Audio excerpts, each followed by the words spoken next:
If you can have a single fucking party sign an agreement on behalf for a large portion of the ecosystem, that's worse than minor centralization. That's worse than 51% attacks, because it's so easy to forget what this game is really about, okay? What Bitcoin is really about is not block timing, is not block sizes, is not cryptography. It's the alphabet boys.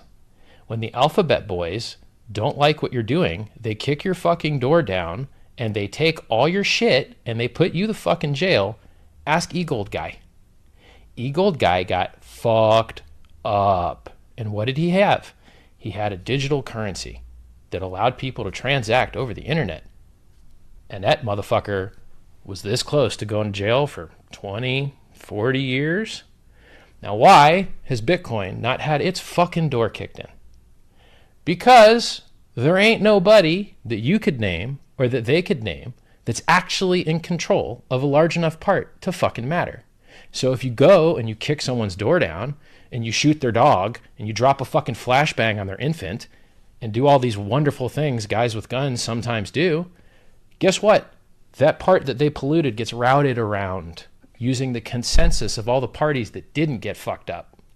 So not only can't you identify a person that could have signed, but if you could, this whole fucking experiment would be over and that fucker would be in jail. It's that easy. So the game is censorship resistance. If you have a cryptocurrency that is not censorship resistant, you're getting the fuck shut down. Just a matter of time. What's going on? What's going on, people? It's your boy back again with another highly anticipated, critically acclaimed episode of the High Noon, you know, YouTube video podcast, vlog, whatever you choose to call it. This one is kind of an unexpected, kind of like I'm not gonna say emergency, but just kind of an unexpected video. I planned on actually I had a video about P dye I was gonna talk about and shit, but I think I'm gonna scrap that now because this, it's DEFCON 4, DEFCON 4, baby. It's a hell of a day. I woke up and saw that the first thing I did was I went and checked my portfolio, mainly because where I'm at in the world, by the time I wake up, the U.S. markets have kind of already did their thing. So usually, if there's a good pump or dump, I would see it when I wake up. So I like to just kind of see where the vibes are going. So I woke up, oh shit. Depending on when I can actually get this out, just know it was like an hour or two after the Interpol, you know, goddamn warrant thing happened, right? So it was fresh after that, and I was like, wow, what a dip, man! I ain't seen no dip like that since the last Super Bowl party I went to. But anywho, one thing I could think of was like, well, shit, the market must have took something crazy must have happened. It must be fucking, the aliens they've been talking about finally came, right? So then I go look at the rest of the market, everything's holding up, and I said, the first thing I thought, real talk, the SEC case there was an announcement and it was overwhelmingly negative. Like that was the first thing I thought. Like, oh shit, here we go again, right? I get on the Twitters, didn't have to search far, and I see the news, and all I can say to that is wow. Just wow, man. I was speechless. I was speechless for the simple fact that um these folks, they have no shame, man. They have no shame at all. Um, they have the powers that be, like they're the powers that be. Before I go off on this tangent about Richard Hart, they are just really wicked people, man. Like we've never needed more proof that these folks are wicked. Um, so I try to put this in, you know, in just a timeline, a chronological timeline, just working my way through a lot of this stuff. So the first thing I see is that I see the the most wanted poster, right? And at first I thought it was a joke. No lie, because like if you look at the one that was floating around on Twitter, if you look at it, everybody's picture is up there, and it looks like somebody just crudely copied or photoshopped Richard's picture into it, right? I'm like, yeah, there's no way that can be real, right? It just seems so egregiously done. I just like, man, this is an expert troll job. But then I started, of course, reading, and at the time of this recording, everything appears to have been like true, right? Like that, there was a red notice put out from Interpol. He is wanted. Uh, he is on the most wanted list. Like so, at the time of this recording, and even if I put this out and then things change later, just know what I'm operating off of my basis, right? So he's on the most wanted list. First of all, that's just egregiously egregious, considering all of this the violent acts that have taken place in Europe in the last few years. Like to put him on a list anywhere near all the fucking crazy bullshit that has happened in Europe the last few years is just it's dangerous rhetoric, right? Because you're implying that he is on the same priority of finding as people who are committing murders, who are committing just the worst kind of atrocities known to other excuse me, other human beings. That's where you're putting him in association with. That doesn't seem to be accidentally done. That seems to be intentionally done. Because first, as they always say, we have to destroy the image of the man. Right? This is textbook, propaganda. We're going to destroy the image of the man. And how else to better destroy him? For the people who don't follow or who haven't followed this whole saga as we've been following it, when they see that, first impressions go a long way, right? We've seen it currently with the U.S. president. The things that they have thrown out there against the wall that are now coming to light that, yeah, they, essentially libeled, slandered, misrepresented the things just to get the talking points out there. Stephen A. Smith has a good little clip going around where he talks about the whole Jan 6 thing, right? And I'm not going to get too much into that, but it for the average person, and because of the way that they use this media and social media warfare, first impressions, right? So that's that to me was already crazy, right? Secondly, the charges, right? The tax evasion charge. 50 Cent has a line on a very old song of his called Ghetto Quran where he said the feds couldn't catch him dirty, so settled for tax evasion, right? Al Capone. That's how he went to jail. A lot of people think Al Capone, or a lot of people don't even know that Al Capone went to jail for tax evasion, right? So you have that's like such a fucking a catch-all kind of band. It's like what a RICO is for the mafia nowadays. Like you can just say RICO and be like, yeah, well, you knew this guy and this guy had intentions on doing it, so we got you with conspiracy, right? Charging with conspiracy. Now, mind you, they call people conspiracy theorists, and that's the end all be all.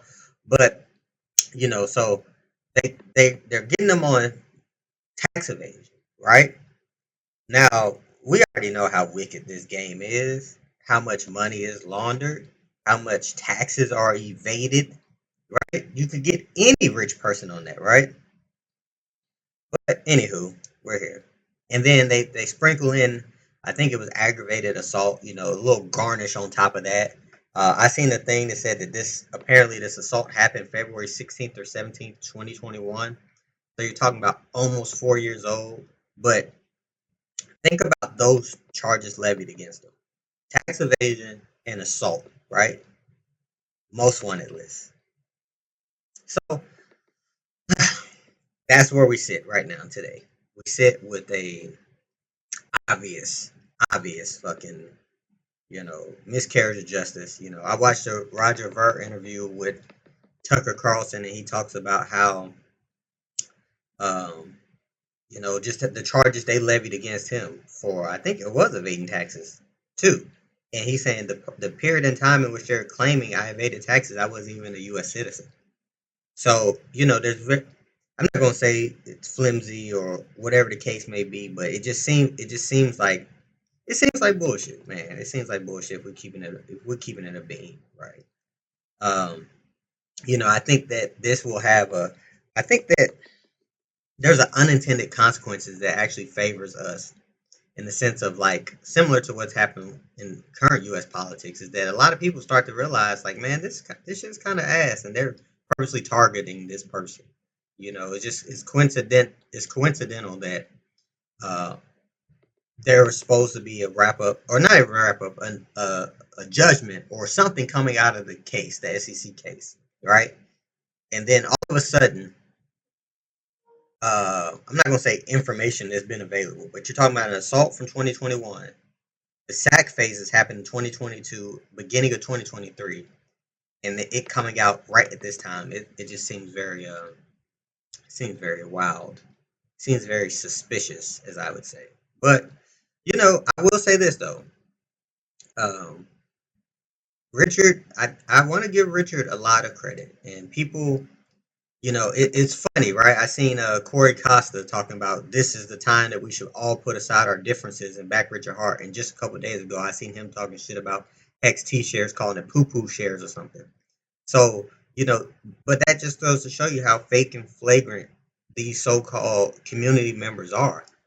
Let's just say hypothetically, because I have to assume since Richard has the best lawyers, there's no surprise that this Interpol notice is new to him. I had to figure he knew it at least enough in advance because based off the tweet he sent, right? Uh, but these are the people been bitching and moaning about why he hasn't said nothing.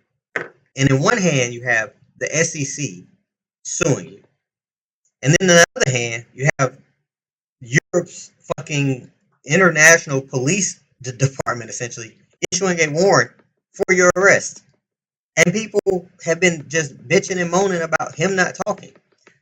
As I said before, you put anybody else in, they don't even have to be this similar situation. Put them in 1/1000th of this situation. Not only are they uh, fucking going to fold like a very cheap lawn chair, they might actually do worse. You know, so just remember that. All right, remember these are the people you're listening to. Don't follow them. Okay, do not let them lead you. These are very weak, unintelligent, emotionally unintelligent men. Actually, I wouldn't call them men. They're little boys. They're weak. They're pathetic. All right. Anybody with any kind of sense would know that there's so much that we don't see behind the scenes. Even if you just watch like one episode of Law and Order, you know that like that all doesn't happen in one day, right? Even though the episode is what I think Law and Order maybe they're hour-long episodes, 45, 50 minutes because commercial breaks. You do know all that in that episode doesn't take place in one day, right? But people would be like, "Oh, look at that! They've changed clothes 6 times." Yeah, because this is meant to take place over a period of time. So don't follow these people. But I want to give Richard a shout out, man. Just thinking about, I think that he put out 2 tweets, right? The first tweet, I'm gonna read it. He says, "My whole life I've been preparing for the future, anticipating it, creating it. I've never been safer." Right? That to me is a big, him talking about the situation indirectly. He's pretty much saying like, "Listen, y'all, I kind of knew this was coming, or I had awareness this was coming, and I've been protecting myself, whether that's legal protection, whether that's physical protection, whatever the case may be. He's letting us know, hey guys, I'm safe. You don't have to worry about my physical well-being. Now, of course, could all that change in the blink of an eye? Of course it could. But at the time of this, and this is before I think the actual news came out. So he then says the honorable justice in the SEC versus me should have her ruling out soon. If I'm not mistaken, this is the first time he's talked about the case directly in the sense of like the movement of the case. You feel me? Like I know, of course, he tweeted about the lawyers. He tweets about fighting for people's rights, and he said legal precedents. But he's talking about the actual where the case is at. You feel me? I don't recall if he did.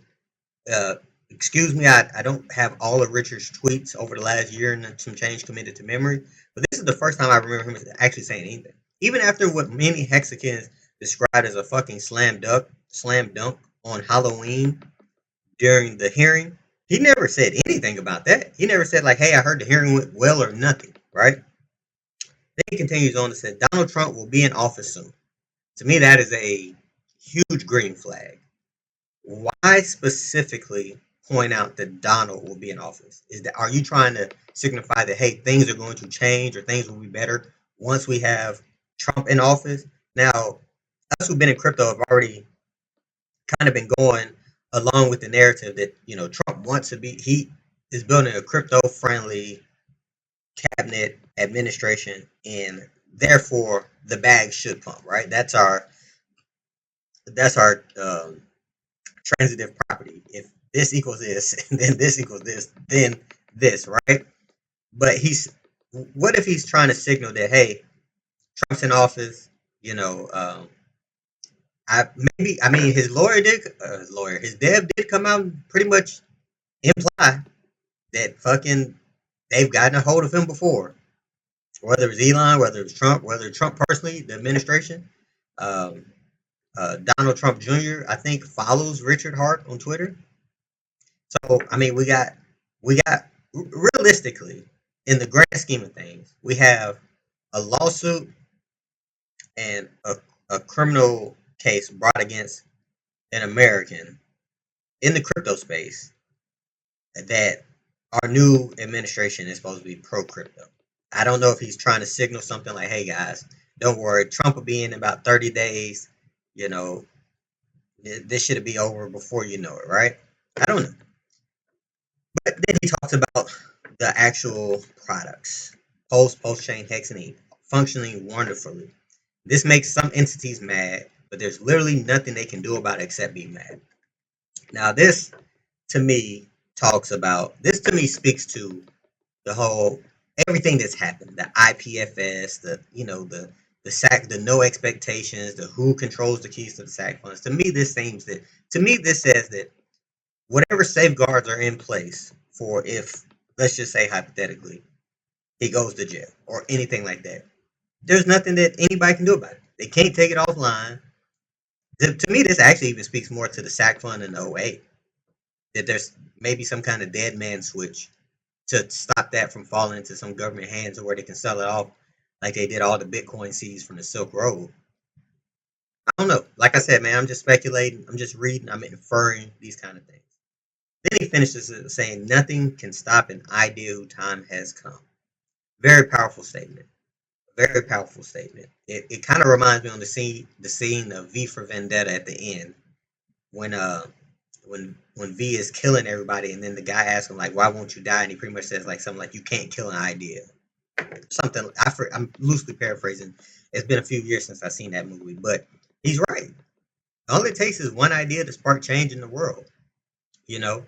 And once the idea is taking place and taking hold, and it wasn't stomped out when it wasn't stomped out when it was a small flower. Now it's a huge forest. It becomes a significantly bigger problem to deal with, if that's even a problem. So that's just my inference of the first tweet. Now the second tweet, I believe, came out. Sorry about that. My computer just did something weird. It came out after the news from the Interpol, and it says, I'm gonna read it in full, and I'm gonna break it down like I did the last one. It says, if the haters really wanted to get me down, they could raise more than 27 million. Then the 27 million I did for medical research. Write the free self-help books better than my Sci-Vive and Fix the World. Work in the courts for legal precedents for peer-to-peer publishing software. Right? Full stop right there. So, of course, the first things we already know about. He always talks about making the world a better place. Medical research, how to give a better apology, how to stop gaming, how to be better friends, sci-fi, fix the world. Then he hard pivots, right to the work in the courts for legal precedent.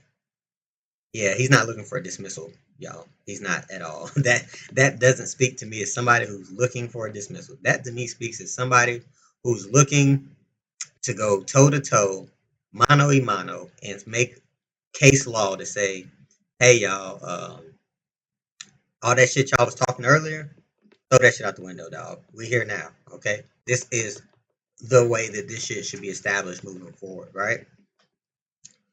Uh, Found things that work flawlessly and become valuable. And then he talks about installing a bidet for his mother, right? I think that was interesting to put in. It's showing that, like, hey, man, I'm not just this guy that does all this stuff. Like, I actually do stuff for my family.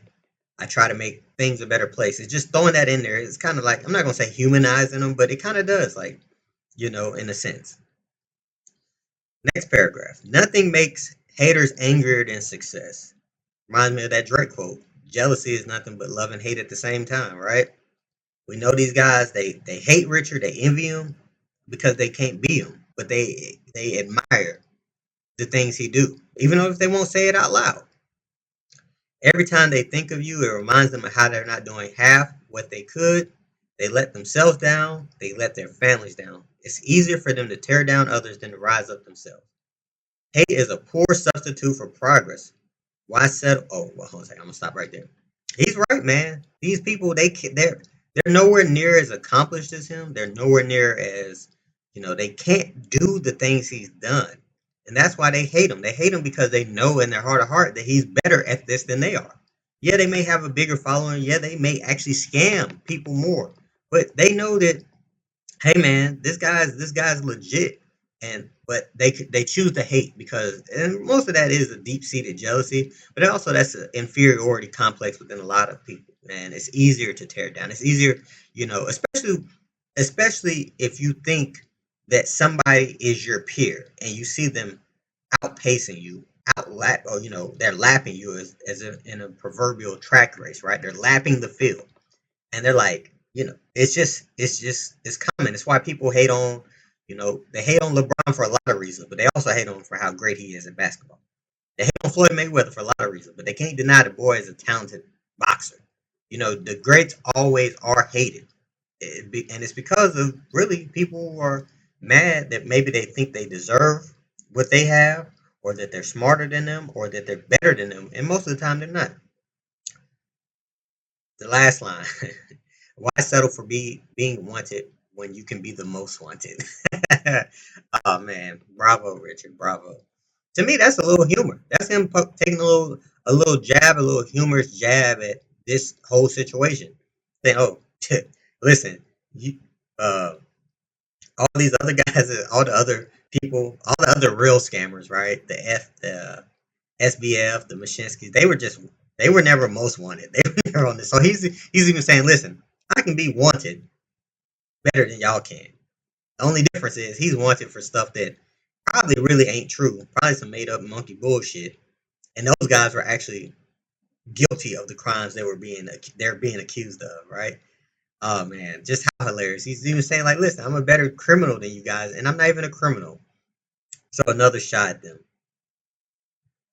He then follows to say, I really do my best I can to make the world a better place, and I must say, the world can be pretty unkind to folks making a difference.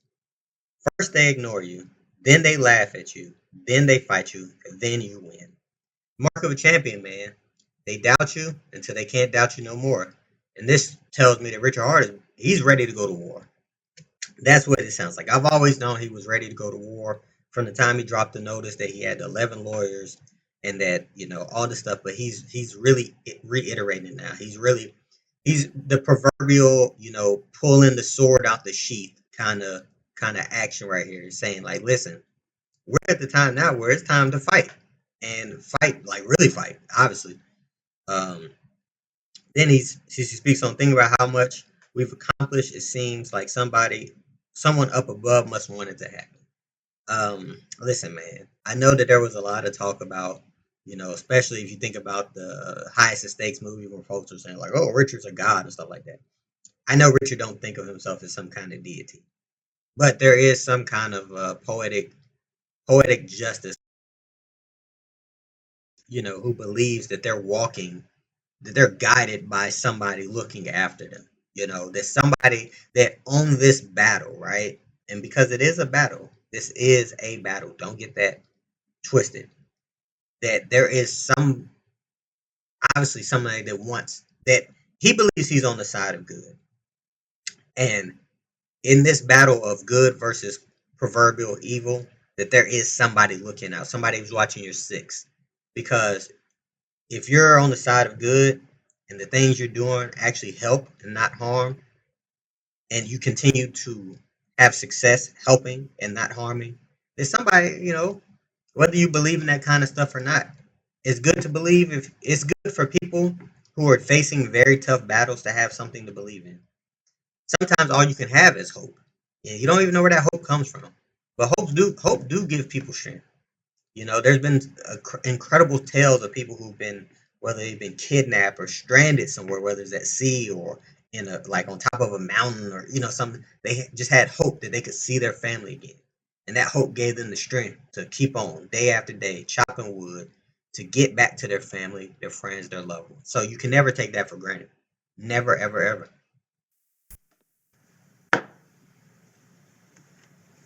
Just like you can't take for granted the strength of this community, man. We've shown tremendous strength and integrity and courage in the face of all adversity. And there's been a lot of adversity, too much to count. This latest adversity is just something that is has to be dealt with.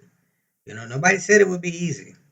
You know, the only easy day was yesterday, as they like to say. I do find something kind of funny though. I do find this a little funny.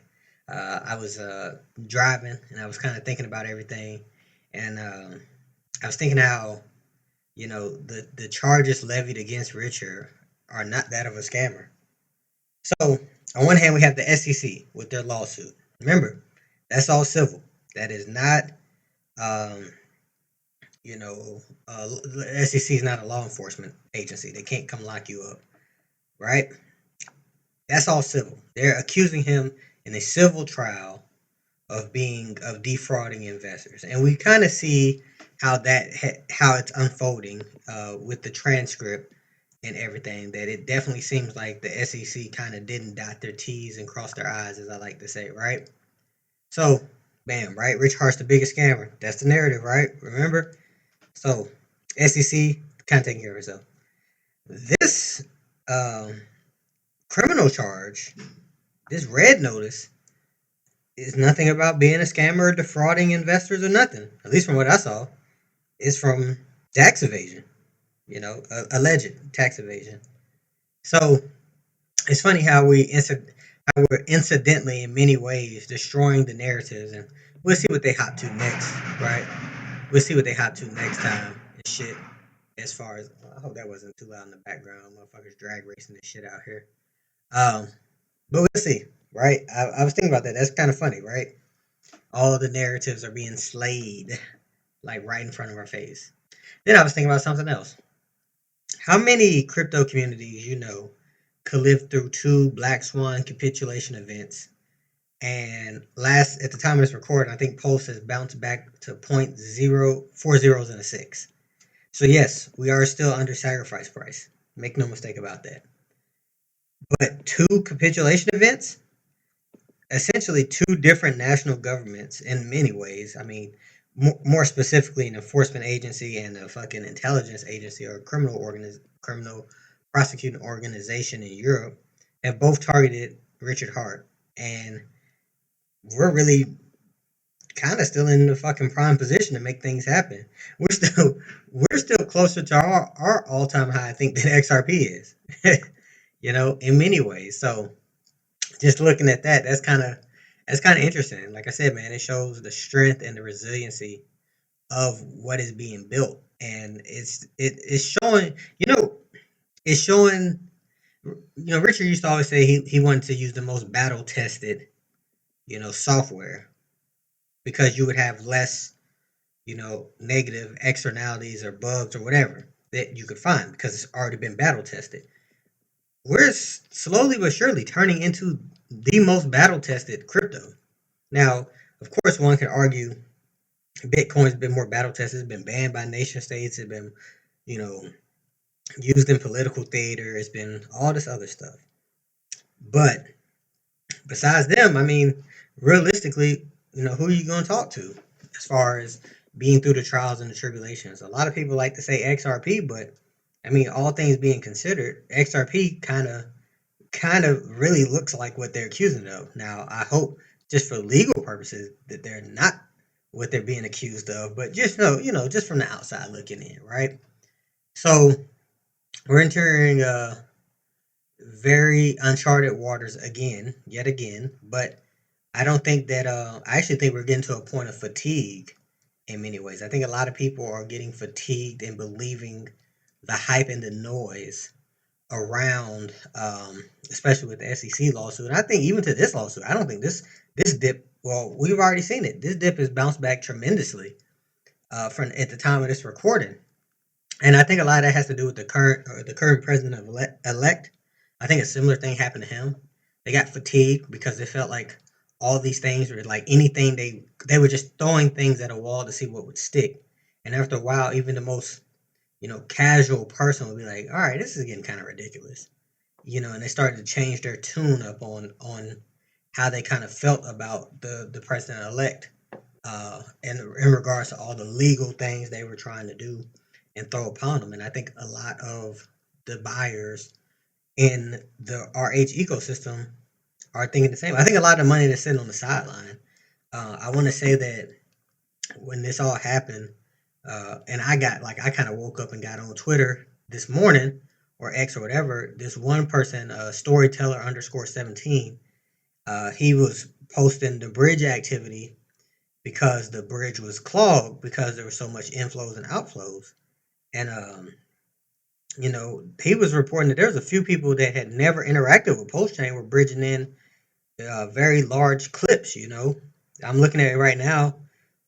Somebody bridged in 300 ETH. Um, a wallet in control of 960 ETH just bridged 100 ETH. First time touching the ecosystem. So I think you might even see some whales or some big buyers at the very minimum are like, listen, they had an SEC lawsuit. They had an Interpol notice, a red notice for the founder, and the price only really dipped back to the price it was less than a month ago. I think Hexologist said that on his stream. Prices haven't been seen since November 24th. So you're talking literally less than a month ago. So there's a lot of strength shown in how far it dipped. Now, of course, when you look at that candle, it looks it looks tragic because it's a huge candle with a very long wick now because it's been bought back up. But it's just that it's a huge flash crash and then being bought back up. I think you'll see a lot of people they can respect that. And think about it like this, right? Say you had, I don't know, let's just say you had $1 million hypothetically, right? And you were going to get into Post X whatever, right? And on you're going to buy on August 1st, right? 2023. And then on July 31st, the SEC sues Richard Hart, and you see a large capitulation candle, right? And you're probably like, I don't know about this one. I'm just going to sit it out. I might take my $1 million somewhere else, right? But then you see everything that's played out since then, right? Fast forward a year and some change later, really almost a year and a half, and now you have this happen. Well, a year and a half in the future, you have movement in the SEC court. You realize how very weak their case appears to be. Now we don't know what the outcome will be, but we know what it appears to be. You probably would be looking at this dip, especially if it got like, especially how quickly it bounced back to the price we're at now, and you probably would be like, well, shit, this shit probably ain't going nowhere. They've had two major big FUD events, two capitulation events, and it didn't kill these guys. The second time, it really didn't wipe that much of the market off. I mean, yeah, people are still down relative to like last week or week before last, but that's expected during bull markets. You're going to have pullback. So, but you have this huge pullback right now, which actually I can't remember who it was. They posted a chart, but it actually went back. That wick really went all the way down to a key support line. Like in retrospect of what they consider a good looking chart and good technical analysis and good retracements and all this stuff, ideally you wouldn't want to see that happen in one candle, but it did. So it went back to a level that's actually not really a bad level on the charts. If you of course zoom out and look at everything long term. So I mean, we're kind of still sitting at I guess where we could be, honestly. Whether it happened now or happened a month from now, kind of that retracement and the next leg up kind of deal. So, but anyway, we have different. This time it feels different. It feels different than the SEC lawsuit for many ways, obviously.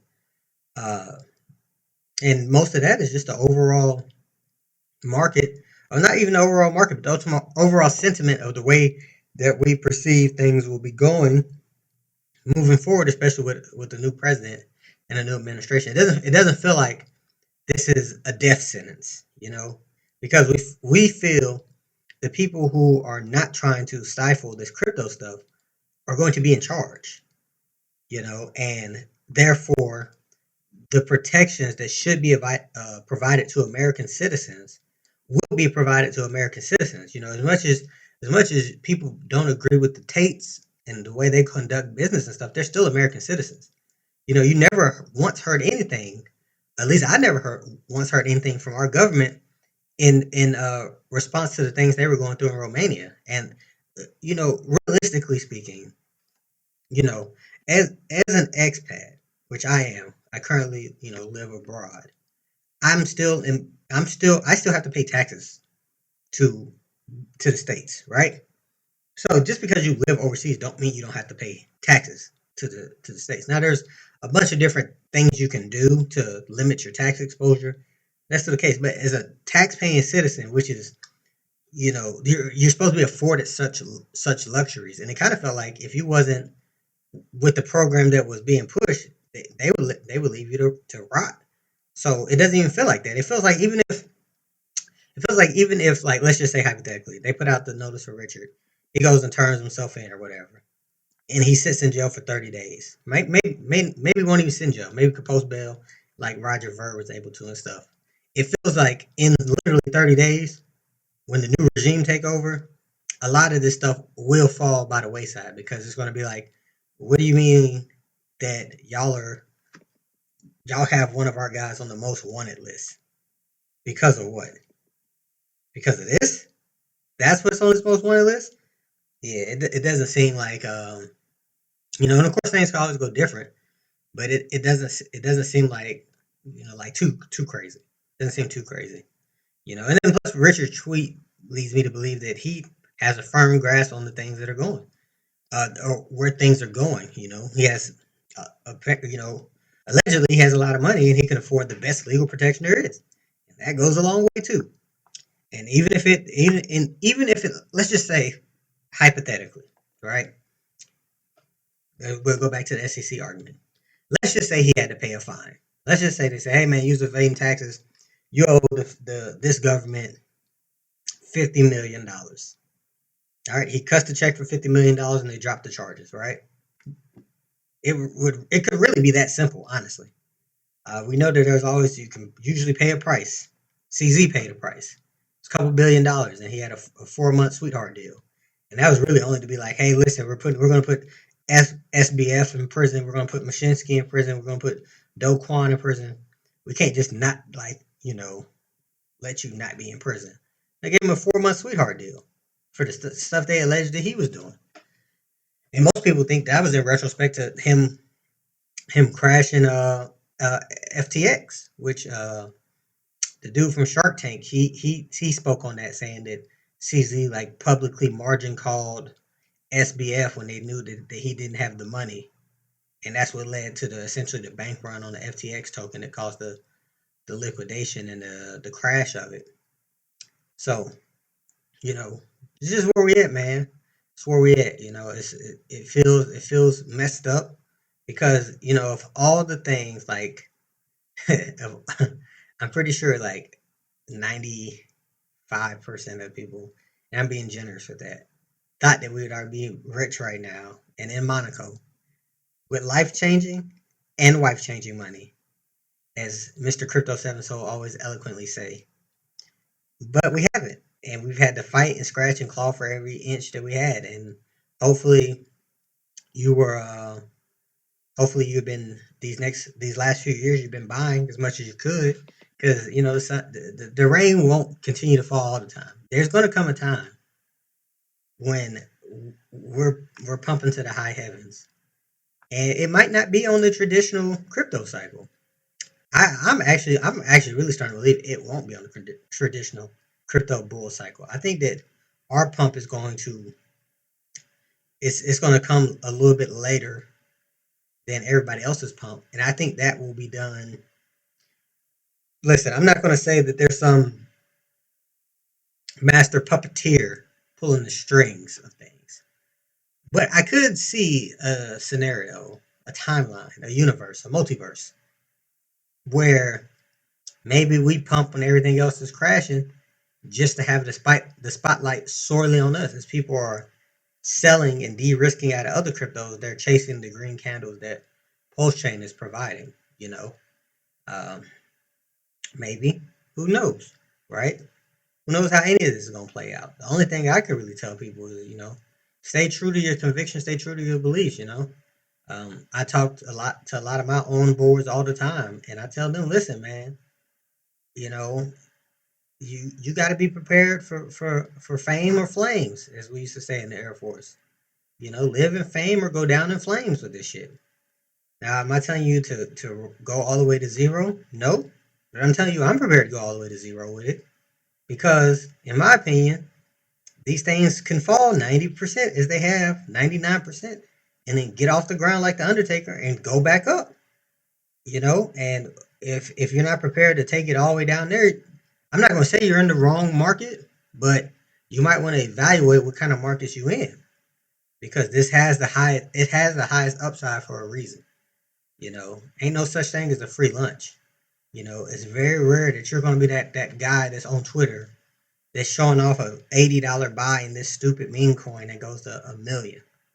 There's more people that will get wrecked with Hop Tua like coins than there will be people who catch an $80 buy, and ride that up to 1 million.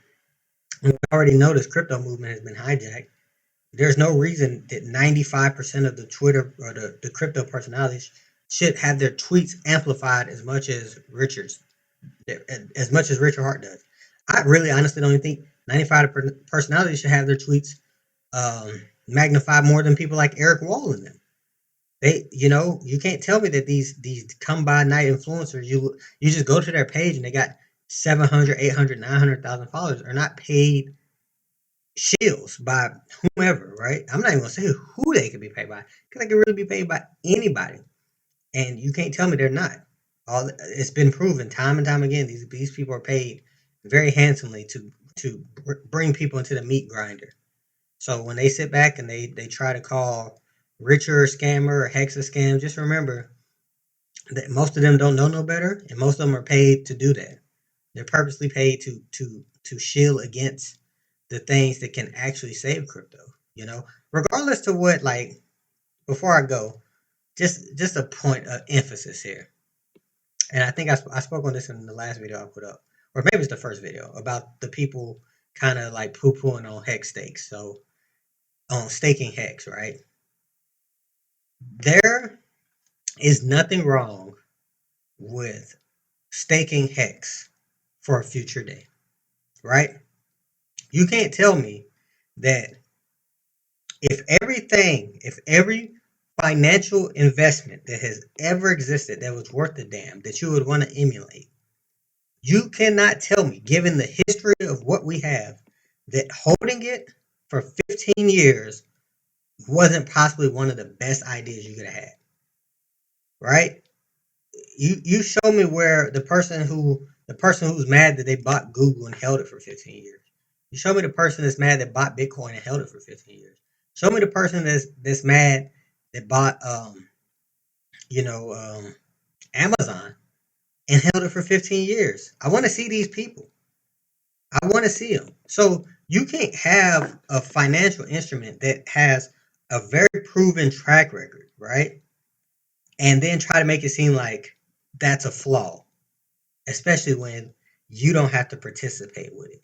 And trying to convince people otherwise it really makes you a sucker. And it'll always make you a sucker in my eyes. Because let's just say you took a small bag and you staked it for your nephew or your niece for 15 years. Maybe you stake it to where on their 18th birthday you can unstake it and give it to them as a present. Is is that some kind of bug when that bag hypothetically could be worth a lot in this year alone? So, just be careful who y'all listening to out here, man. There's a bunch of people that they're what they really are. They're just mad because they haven't gotten rich yet. They got a lot of money, then they blew it all, right? They blew it like they've never been broke before, and now they can't stand the fact that they're broke again. And I'm not even saying broke is like a bad thing. Like that's life. There's a lot of people that are broke, but broke is more of a mindset. And these people, instead of, hey, I fucked off this money, let me get back to work, get back to grinding to try to bounce back. They rather come on and scam. They rather come on and fleece. And they rather come on and try to make it seem like the thing that helped them achieve the gains is now broken. And hey man, be careful of those people, all right? Because all they're gonna do is they're gonna lead you to the slaughter. That's all they're gonna do. But other than that, my beautiful people, interesting times we're living in. Hopefully, by the time I actually get to put this video out, things haven't changed too drastically. And hopefully, by the time I put this video out, we're actually back up above the price of the where the sell off started. That would be nice. Other than that, man, y'all take it easy. Y'all take it breezy. Peace.